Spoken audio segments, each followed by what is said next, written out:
ওই ভারতের আদেশে ভারতীয় আধিপত্যবাদের সামনে মাথা নত করে আওয়ামী লীগের রেখে যাওয়া অসমাপ্ত কাজ শেষ করার জন্যই ম্যানেজ ভোটের মাধ্যমে বিএনপিকে ক্ষমতায় আনা হয়েছে।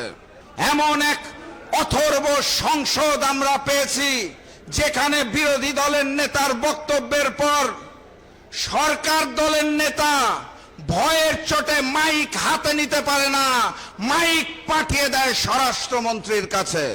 1 জুলাই গিয়েছে, আরেক জুলাই আসতে যাচ্ছে, নিজের দলের নেতাকর্মীকে অবজ্ঞা করে এভাবে করে একটি অধ্যাদেশ তারা বাতিল করে দিতে চায়।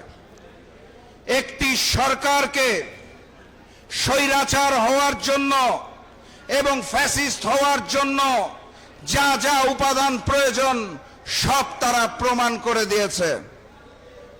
আপনারা খেয়াল করে দেখবেন, বিচার বিভাগকে ব্যবহার করার জন্য সুপ্রিম কোর্টের আইনজীবী নিয়োগের যে স্বাধীনতা ছিল সেখানেও সরকারি হস্তক্ষেপ, সেই অধ্যাদেশও বাদ দিয়ে দেওয়া হচ্ছে।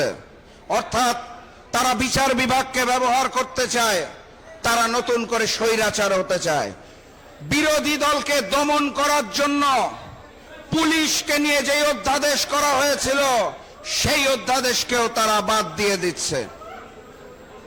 একের পর এক বিভিন্ন অধ্যাদেশকে বাতিলের মাধ্যমে তারা নতুন করে স্বৈরাচার হয়ে উঠতে চায়, তারা নতুন করে ফ্যাসিজমের জন্ম দিতে চায়।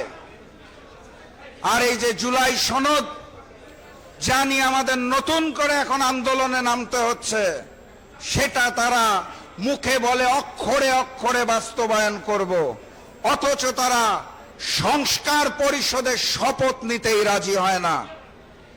এমন এক অথর্ব সংসদ আমরা পেয়েছি যেখানে বিরোধী দলের নেতার বক্তব্যের পর সরকার দলের নেতা ভয়ের চোটে মাইক হাতে নিতে পারে না, মাইক পাঠিয়ে দেয় স্বরাষ্ট্রমন্ত্রীর কাছে।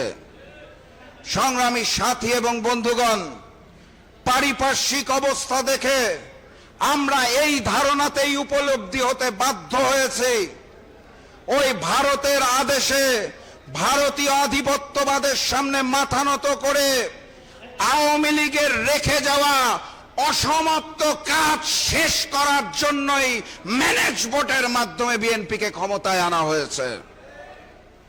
আমরা আর ভারতীয় আধিপত্যবাদের সামনে মাথা নত করতে চাই না। আমরা আওয়ামী লীগের প্রক্সি হিসেবে বিএনপিকে চাই না। আমরা তারেক রহমান প্রধানমন্ত্রীর প্রক্সি হিসেবে প্রক্সি প্রধানমন্ত্রী সালাউদ্দিন সাহেবকে চাই না। শিলং থেকে ট্রেনিং নিয়ে এসে ওই ভারতীয় নেতার হাতে আমরা বাংলাদেশকে দিতে চাই না। 1 জুলাই গিয়েছে, আরেক জুলাই আসতে যাচ্ছে। আমি আজকে এই 46তম প্রতিষ্ঠাবার্ষিকীর মঞ্চ থেকে জাগপার সকল নেতা কর্মীকে স্পষ্ট ভাষায় জানিয়ে দিতে চাই, আরো একটি অভ্যুত্থান করতে হবে, আবারও আজাদির বিজয় ছিনিয়ে আনতে হবে, ইনকিলাব জিন্দাবাদ বলে ঝাঁপিয়ে পড়তে হবে, নতুন বাংলাদেশকে স্বাধীন, সার্বভৌম এবং ভারতীয় প্রভাব মুক্ত করতে হবে। তার আগে কোনো ছুটি নাই, তার আগে কোনো ছুটি নেওয়া যাবে না। আমাদেরকে প্রস্তুত থাকতে হবে। সংগ্রামী সাথী এবং বন্ধুগণ, আমি আর বক্তব্য দীর্ঘায়িত করব না। আমি আপনাদের সামনে শুধু আহ্বান জানিয়ে যেতে চাই, আমাদের নেতা, আমাদের রাহবার, জনতার প্রধানমন্ত্রী ডাক্তার শফিকুর রহমানের ডাক আসবে, আন্দোলনে ঝাঁপিয়ে পড়তে হবে। সংসদে যদি সমাধান না হয় তাহলে রাজপথে সমাধান হবে।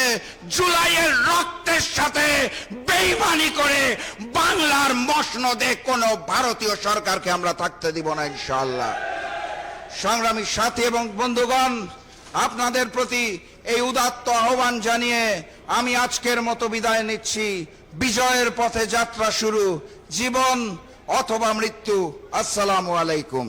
আপনার স্বপ্নগুলো আকাশ ছুবে প্রবাসীর হেলিকপ্টারের মাধ্যমে। বিয়ে, জন্মদিন অথবা যে কোনো বিশেষ প্রয়োজনে হেলিকপ্টার ভাড়া করতে যোগাযোগ করুন স্ক্রিনে দেয়া নাম্বারে। প্রবাসীর হেলিকপ্টার, নিরাপদ ও সাশ্রয়ী বাহনের বিশ্বস্ত নাম।